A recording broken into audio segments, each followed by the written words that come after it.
Hello, this is Dr. Paul Cottrell, and I'm doing this recording on October 22nd. This is the second video on a series of videos about biological weapons in foreign policy.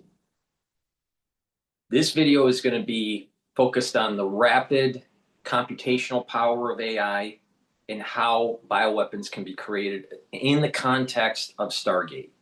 All right? So thank you for joining. Please make sure you subscribe to all my channels.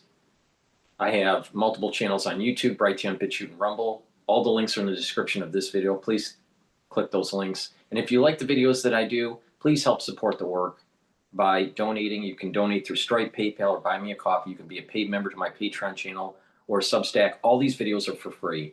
I have thousands of videos out there for free to explain different topics that I think are very important for you to understand.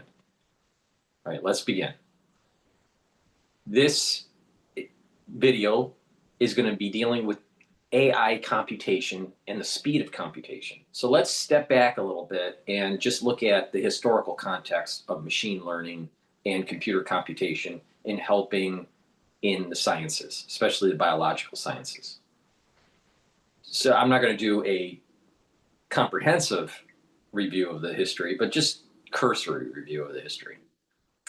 Computers, through statistical analysis, through collecting data, through automation and sequencing, have allowed scientists and researchers and even weapon developers to speed up the process of their end goal.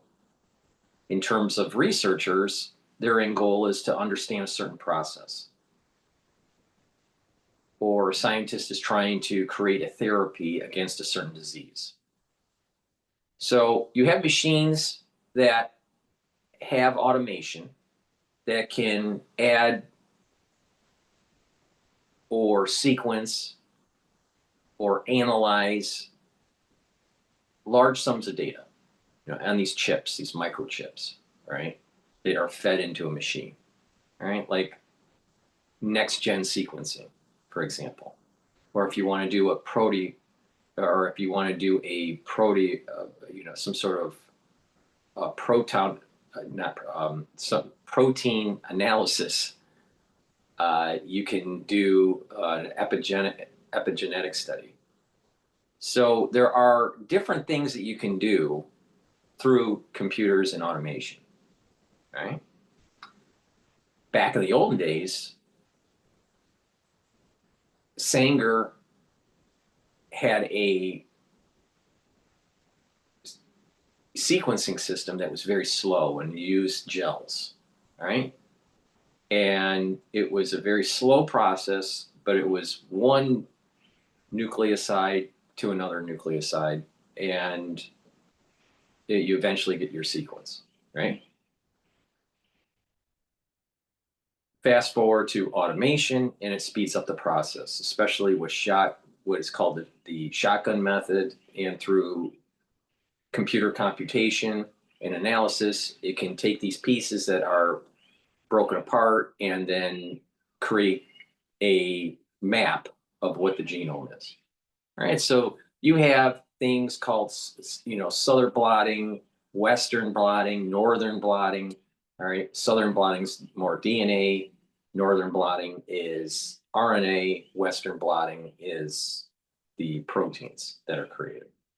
But the point here is that back in the olden days, it was just using gels and fluorescent chemicals that allowed you to detect something or to sequence something, all right? Well, now you add in machine learning and the shotgun methods and the algorithms to analyze genomes and epigenetics.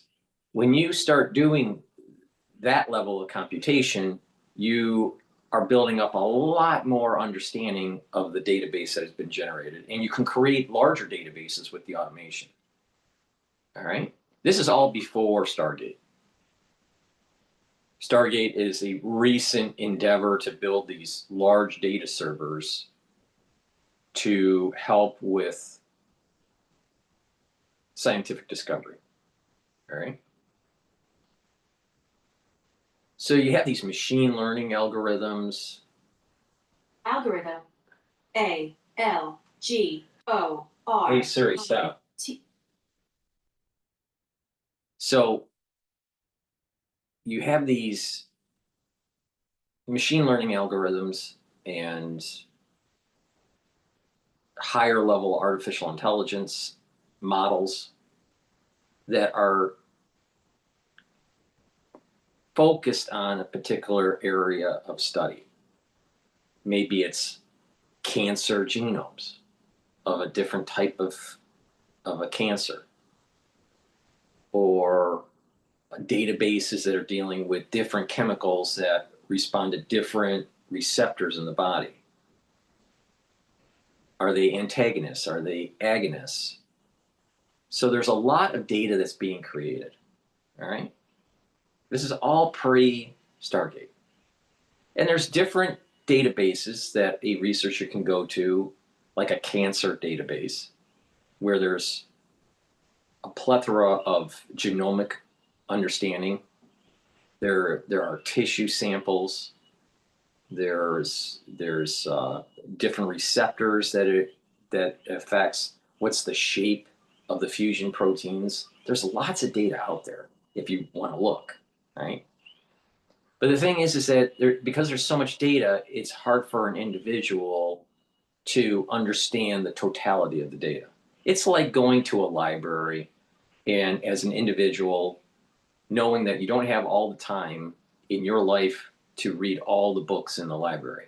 So you meander, almost like a random walk, through the library to learn this base knowledge. You can only know a fraction of it, only a subset. Well, AI gives you the speed to try to summarize all this data, so you have a more understanding of what the data base is, what the library is. Okay, now let's fast forward to Stargate. Stargate is an initiative between OpenAI, Oracle, SoftBank, and NVIDIA. It is to build a large server to be able to process new LLMs that will help with scientific discovery. All right, now let's put aside what Stargate could be used for scientific purposes, finding therapies for certain diseases, understanding the complexity of certain diseases, and let's focus just on the bioweapon development. All right, so with Stargate, what you can do is that you can speed up the folding of the proteins of a particular pathogen. In some cases, it could be the spike of a pathogen, the attachment of the pathogen to cells, or it could be proteins that are produced by the pathogen that can harm. All right. So sometimes you have in a pathogen, not only does it get in and spread in the body and cause some sort of pathology, you also have proteins within these pathogens that can cause longer term damage, like inhibiting a tumor suppressor protein. So if you inhibit a tumor suppressor protein, you end up getting cancer, or can end up getting cancer if you have multiple knockouts. So you have a system that they're building, Stargate, that can fold the protein very fast and analyze the target. So these proteins could be the spike, or it could be an endogenous protein of the pathogen that could cause harm. So you're changing this protein, and you have a target, either in the cytoplasm, certain protein, or some sort of acts as an inhibitor to prevent a cofactor for expression. So you sometimes in your nucleus you have cofactors in certain regions, right, to be able to code that DNA to create RNA. But you need cofactors that attach to the DNA that allow for the coding of the RNA. But if you can block that, you silence the gene. Or you can create proteins that can act as a cofactor for genes that you don't want to be coded for. All right? And if those genes, like oncogenes, are coded, you're increasing the chances of, in this case, cancer. So you can design a protein from scratch, just a box, just imagine.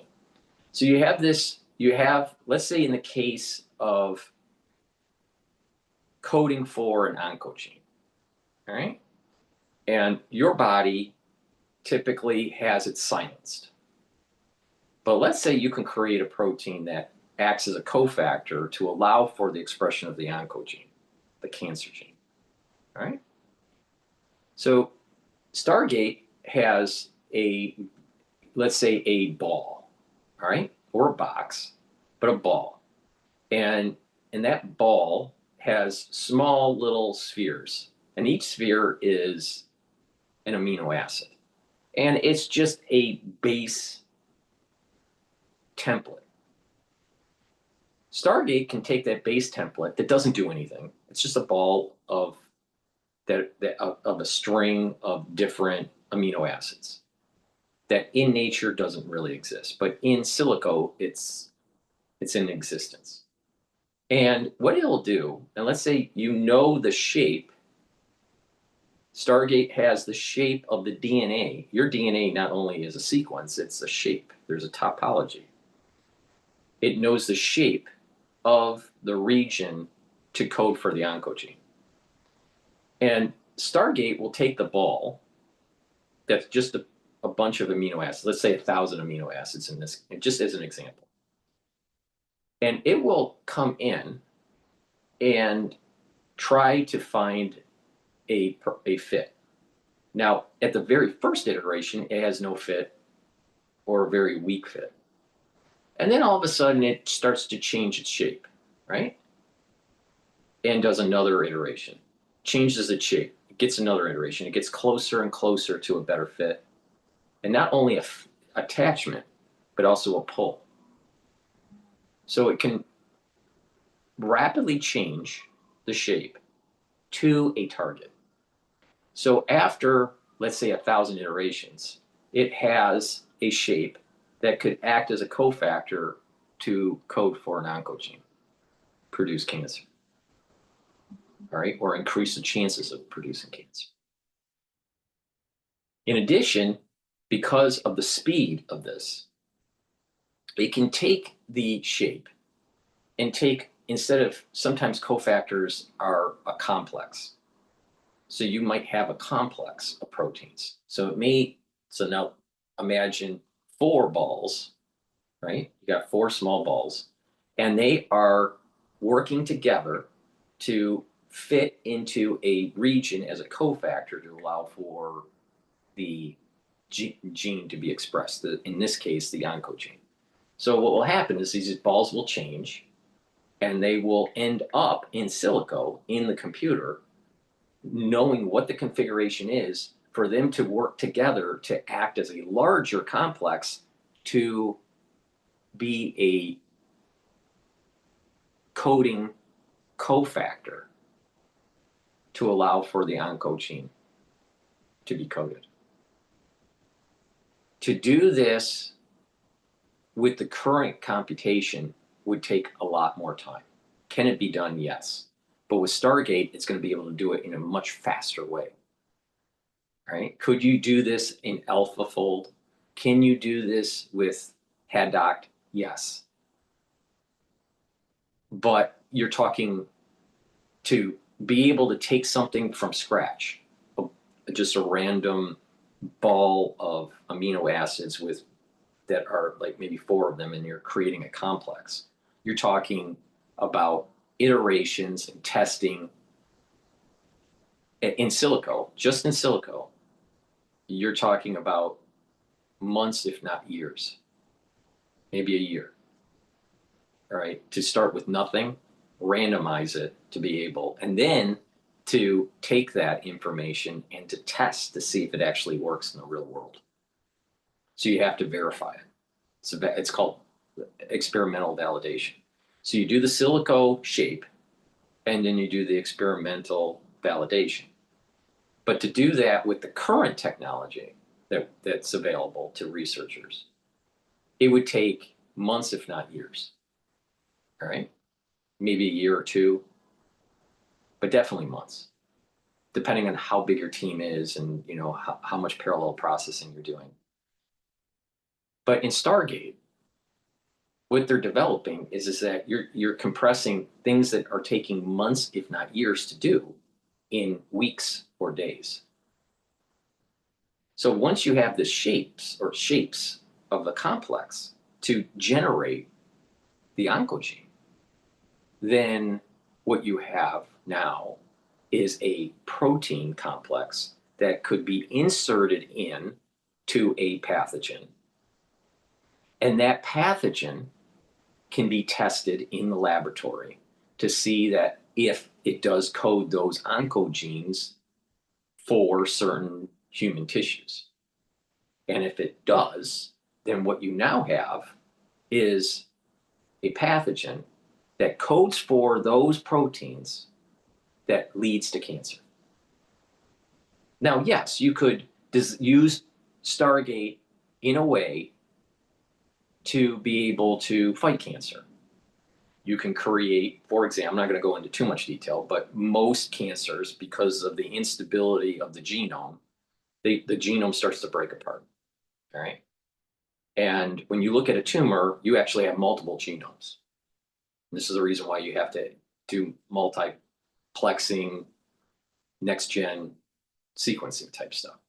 And so when you take a sample, if you take a biopsy of a tumor and you start to sequence it, you'll notice that you have multiple genomes, right? Well, there's the reason why that is that there's, as the tumor starts to grow, each generation, the chromosome stability starts to break down. Some chromosomes break apart, some fuse. And so in tumors, you have a lot of what is called fusion proteins. So you may have 2 proteins that are really important that are disparate, that are really important for the cell. And then because of this genomic instability, chromosomal instability, they fuse together, and that is now an oncogene. All right. Well, if you want to use Stargate to try to stop this, well, what you could do is you could create a therapy where you know what the fusion protein is, you've sequenced it, you've X-ray diffracted it, you know the shape, and that's your target. And you use Stargate to create something from a base to inhibit the fusion protein to prevent it from causing cancer in the cell, causing the cancer pathways. All right, that's one way to use Stargate in a positive way. But we're more focused on the negative. All right. So I just explained how a protein could be used in silico as a complex to create cancer. And you insert, once that's discovered in silico, you can insert that sequence, all right, in a pathogen that will code for those proteins when it infects the cell. Another way to do it is create a new spike. a new glycoprotein spike or a fusion protein. So some sort of protein that's on the surface, not internal to be coded later in the cytoplasm, but a surface protein of the pathogen. And that's simple. You have a database of certain pathogens attach a certain way to certain tissues, and you can enhance it. You can make it stronger. You can make it attach to new tissues. Let's say you have a pathogen that only attaches to skin cells. All right. Well, what happens if you design it in a way where it will attach to the epithelial cell in your throat? And you can take this spike in fusion proteins and have Stargate modify it in a way to target the epithelial cell receptor. And it's calculating, and finding a better fit. All right. And then once you have that data, you have to do the experimental validation. And once that takes place, and you've proven that the pathogen does attach and gets fused into the epithelial cell better than the wild type, then you have an enhanced pathogen that can be used as a weapon to cause harm. All right. And you can take it even one step further. Now you have an attachment to the epithelial cell, some sort of pathogen, by modifying it. You validated it in the real world. But now you can now insert known proteins that may cause other pathologies, cancers, or some sort of blood disorder, or some sort of shutting down of a process where you become hypoglycemic, right? There's lots of ways that you can design these things. It's the amount of optionality is vast. The worry with Stargate is that you can do this rapidly. Could you do this in silico iteration to get a better affinity to a receptor in AlphaFold and Haddock? Yes. But again, it's something that may take weeks or months to do that. All right? Most likely weeks. In Stargate, you'll be able to do it in hours. Hours. Not days. Hours. So when you're talking about complexity of proteins to try to help code or block a code of the DNA, that's a little bit more complex because you're having interactions and you're building new complexes in silico and then using it in a weapon platform. That's why it takes months, maybe a year.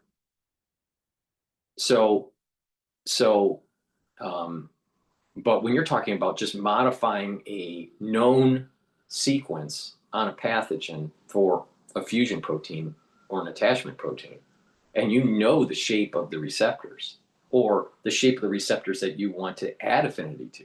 Let's say it attaches to one type of receptor, receptor 1, right? But you want it to also attach to receptor 2. Well, what you can do is just tell the computer, well, here's the wild type or the current version of the glycoprotein, and find the best fit for receptor 1 and receptor 2, not or, and it keeps on iterating, and then it creates a matrix of potential shapes in hours, not days, not months, hours. And you can pick from that list to test in the real world to validate it. Well, once you have it validated, voila, you have a weapon system.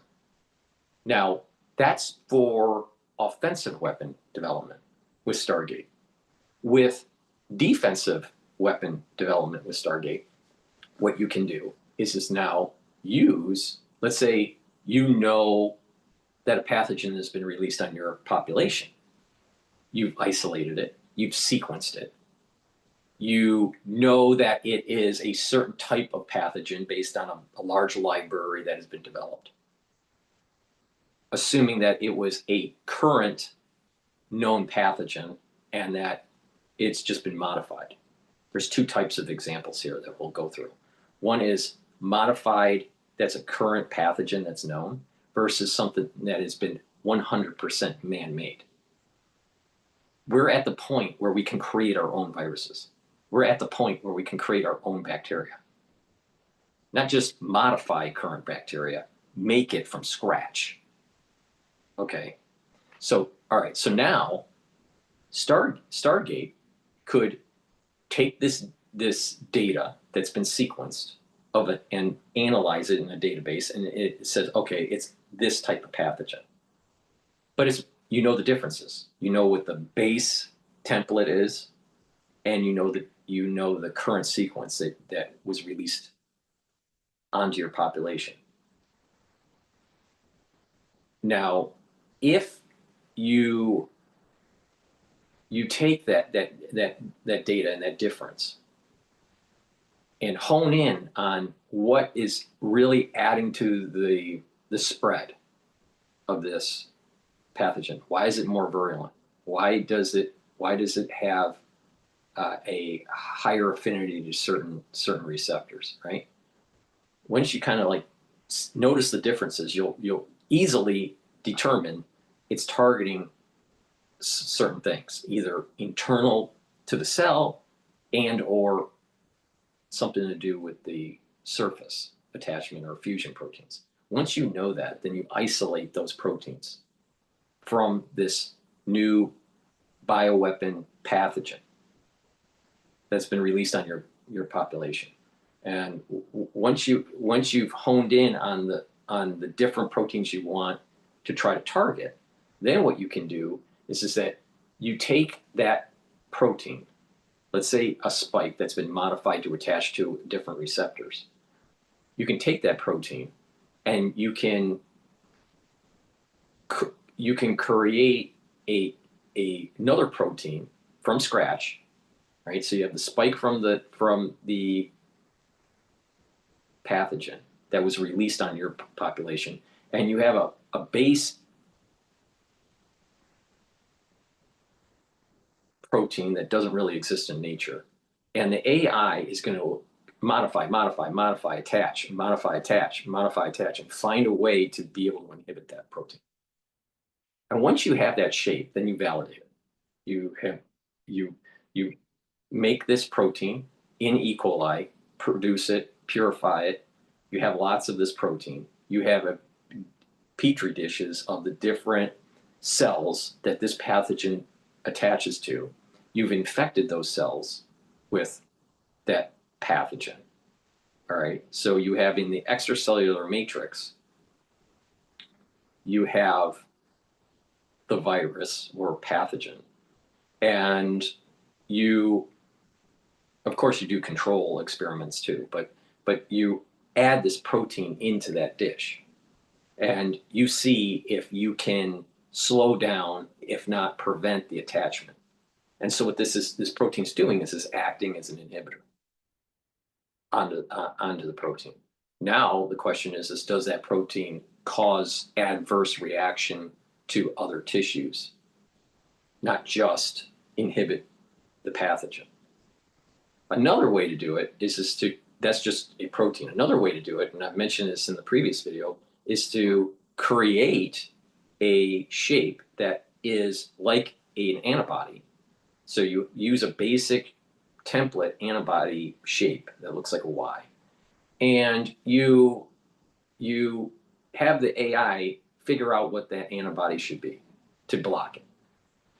And what you can do is modify the B cells that are producing the antibody in vitro and produce antibodies and then put them in to solution and see if it blocks the attachment on cells in vitro. If that works, then you'll have to do an animal model with the monoclonal. What you basically did was you used genetic engineering for a B cell to produce certain types of antibodies that will attach to that design spike of the pathogen, the weapon, right? And you've now artificially created monoclonal antibodies. Another method is that doesn't need AI. Another method, the old way, was to give that pathogen or at least break up that protein and give it to an animal that can produce an antibody, and then you can process that, and that would be a monoclonal. Sometimes our monoclonals are from mice. So there's lots of ways to do this, all right? In addition, you may be able to create an inhibitor of the receptor to slow down the ability for it to attach.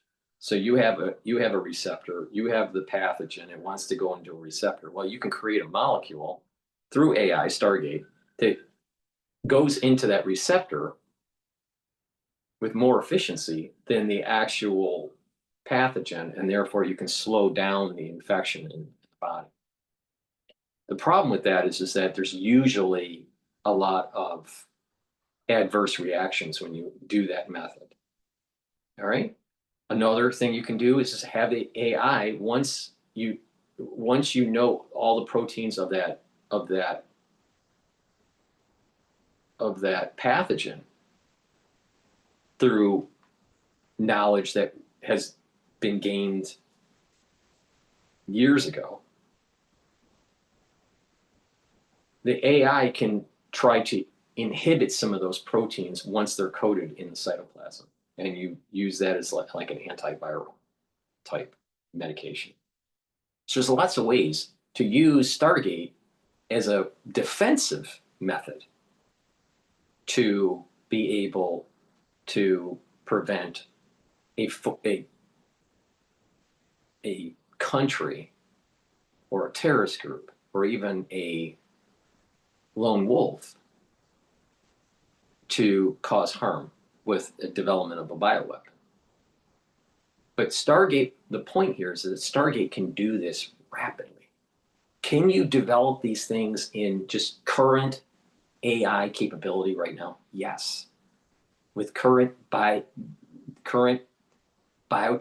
yes. But you're talking months, if not years, to be able to develop some of this stuff.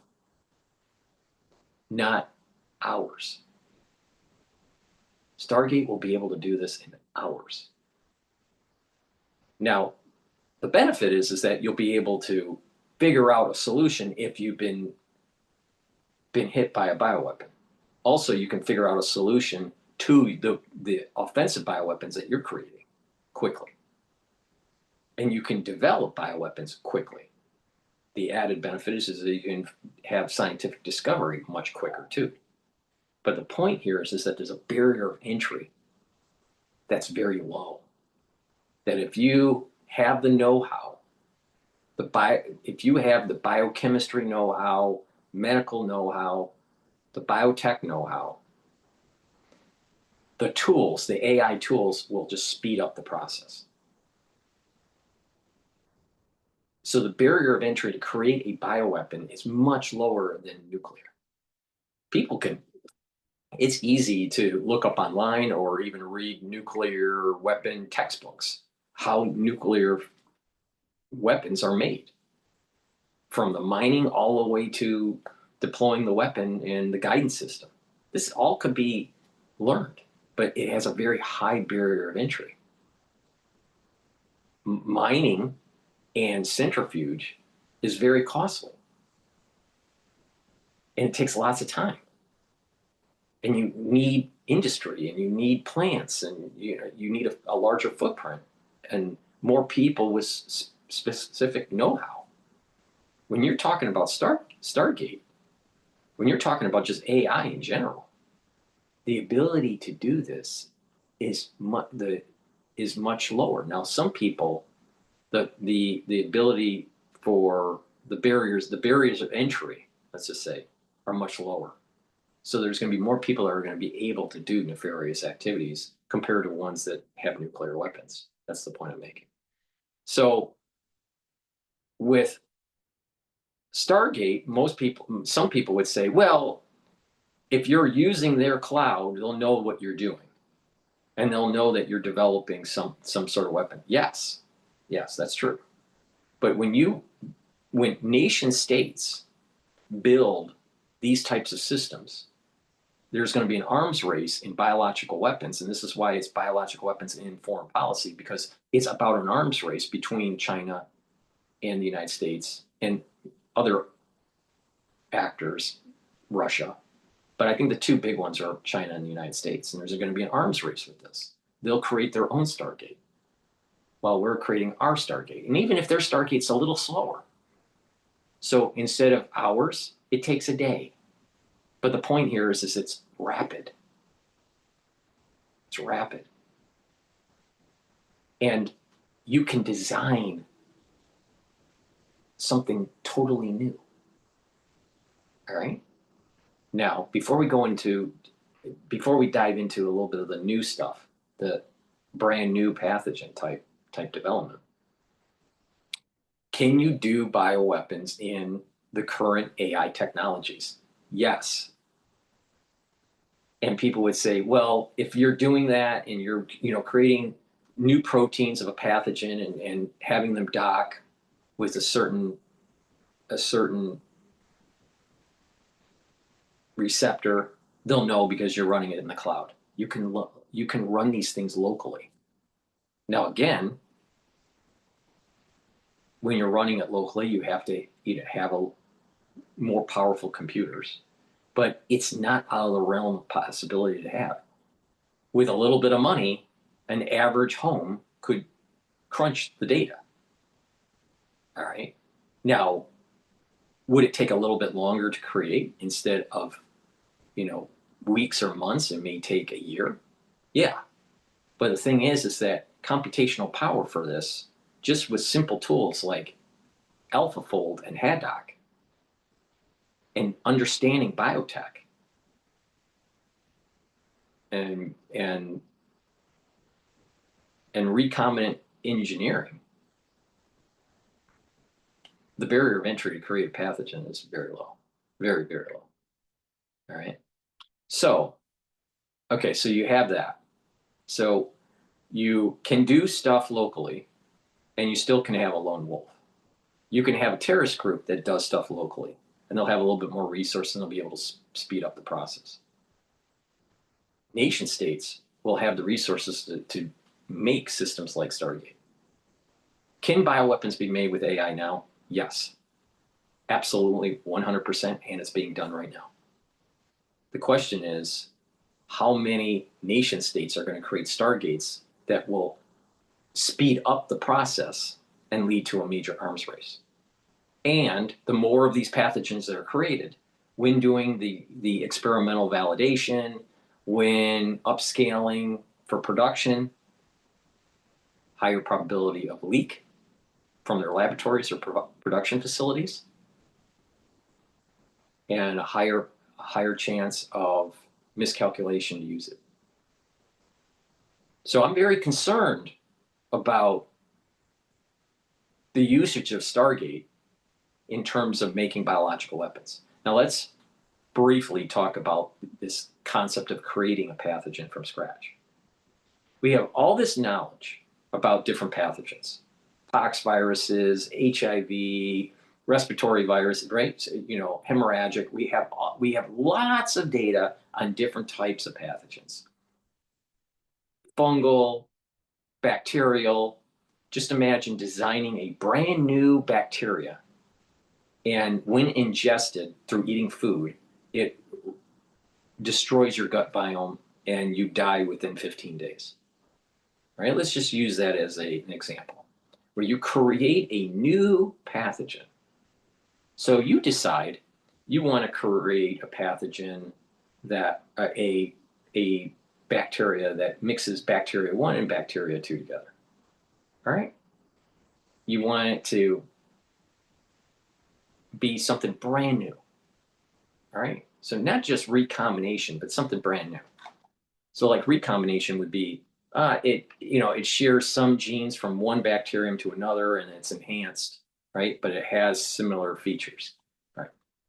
You know the code for the surface of the bacterium. You know the code to create the tentacles of the surface.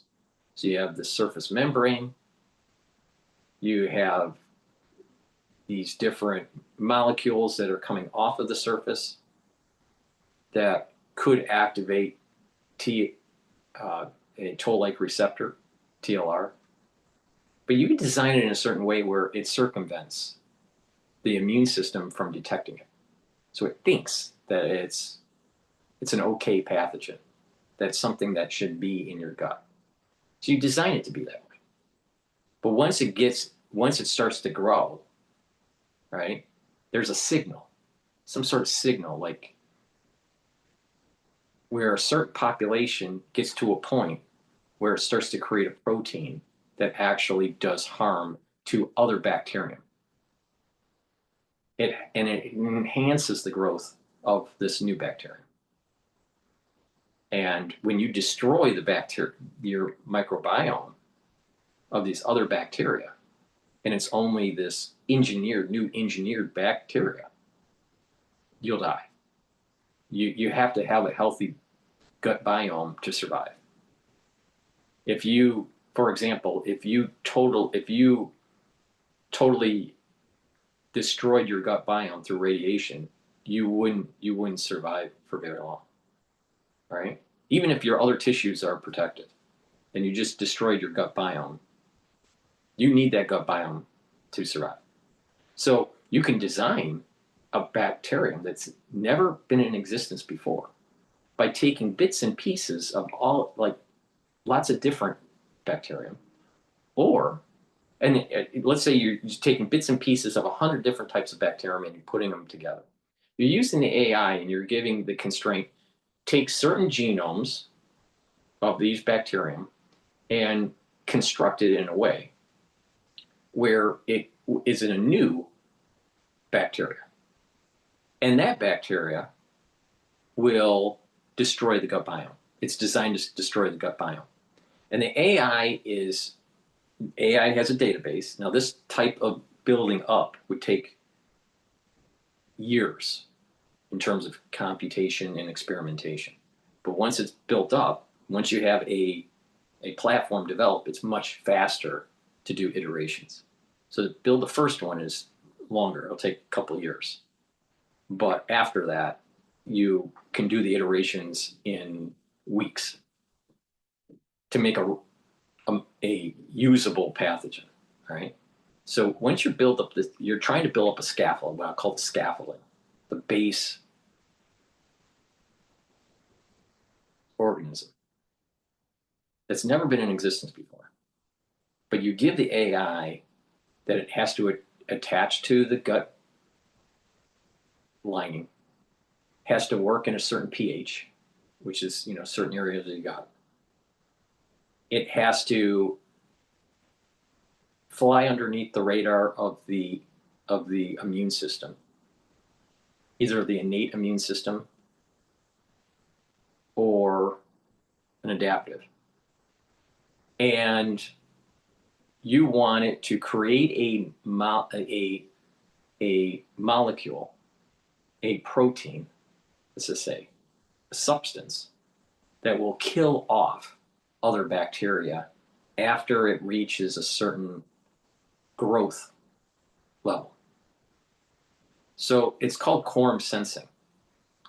So when bacteria actually reach a certain population, sometimes they'll go down in their they downregulate production, their division. They kind of stay steady state. And so it just kind of it just kind of stays, in a steady population. So once it has the quorum sensing, then it gets a signal from the outside environment to code for a killer protein of other bacteria. So the AI knows what will kill certain types of bacteria, right? And it will create, let's say it creates 2 or 3 different types of substances, proteins that it excretes after it's quorum sensed. And it will kill off the other bacteria. And when it does that, then it'll allow it to grow even more because it's out of that homeostasis. The AI knows the genome of the new bacterium that you're creating in silico. It knows what the normal bacterium are for different populations. And it knows what through a database, it knows what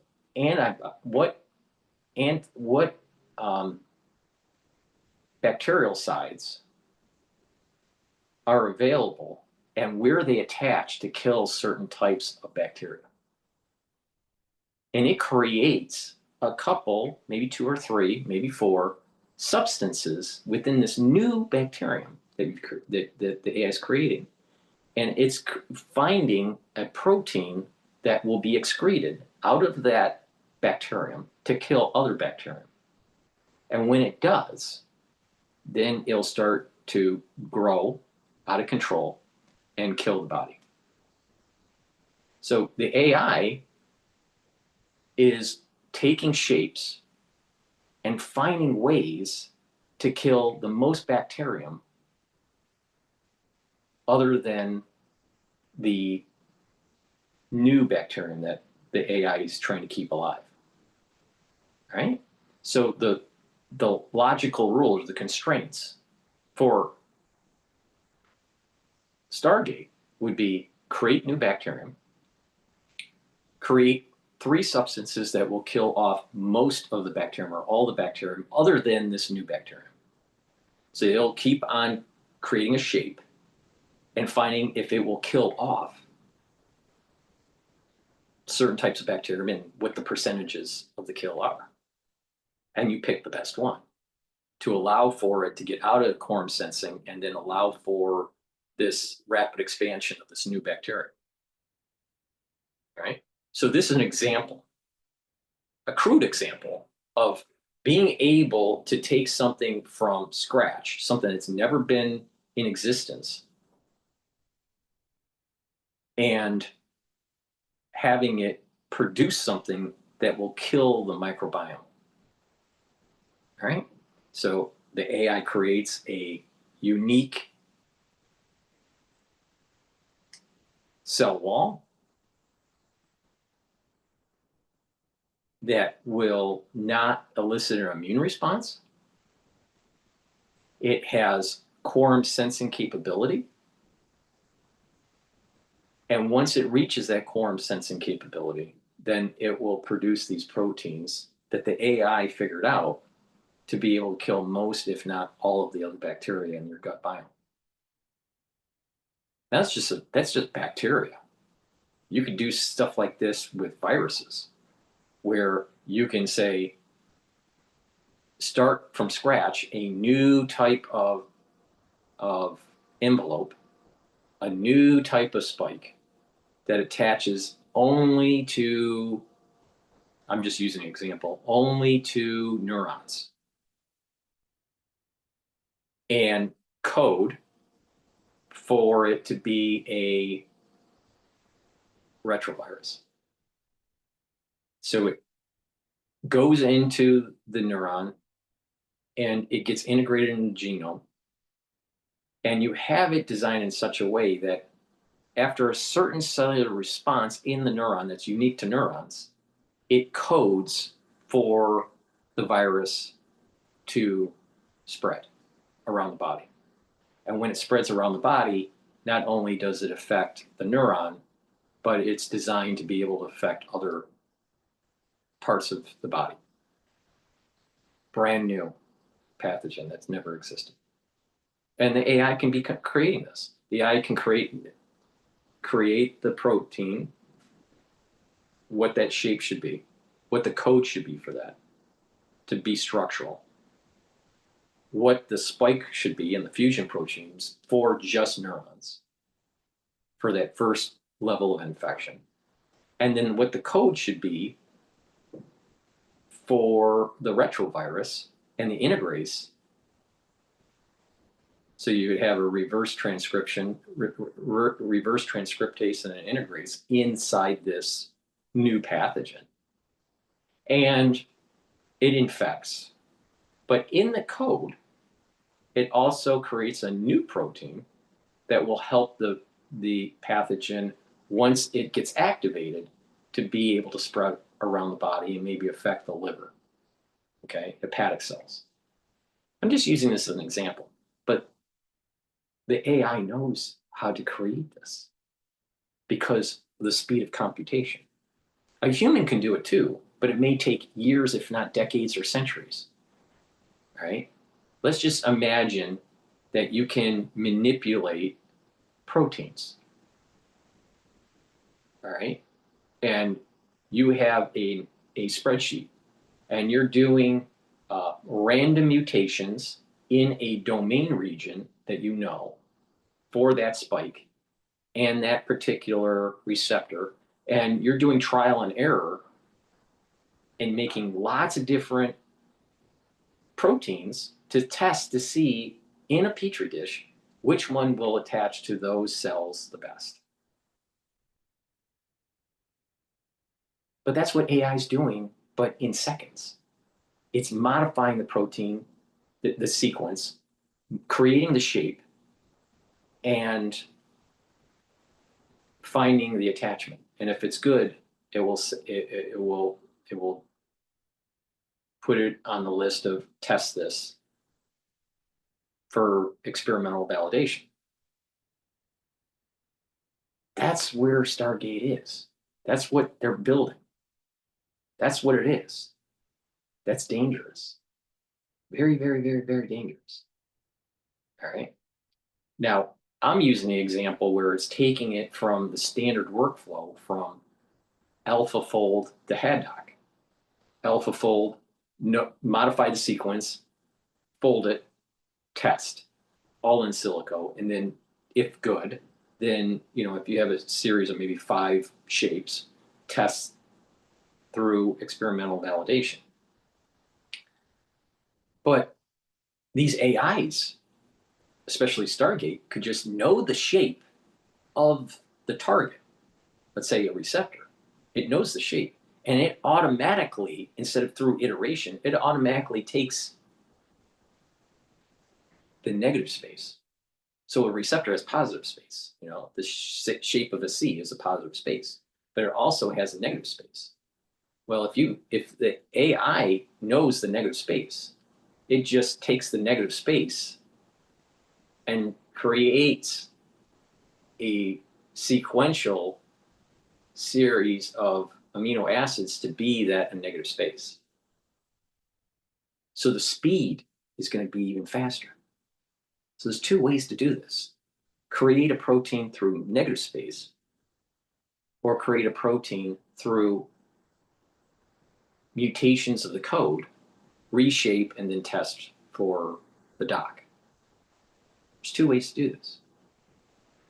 So people need to pay attention that Stargate can be very dangerous. But again, to have access to Stargate to do this would be an elite group of people.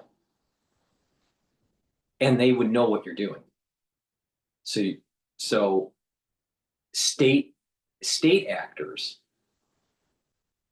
sanctioned actors, all right, are allowed to do this. But when you're talking about terrorists and lone wolves, they'll have to use a lower end AI system. And as Stargate gets better, as AI computation starts to come out, as computer computation gets better at the local level, the capability of doing these things on a local server will improve.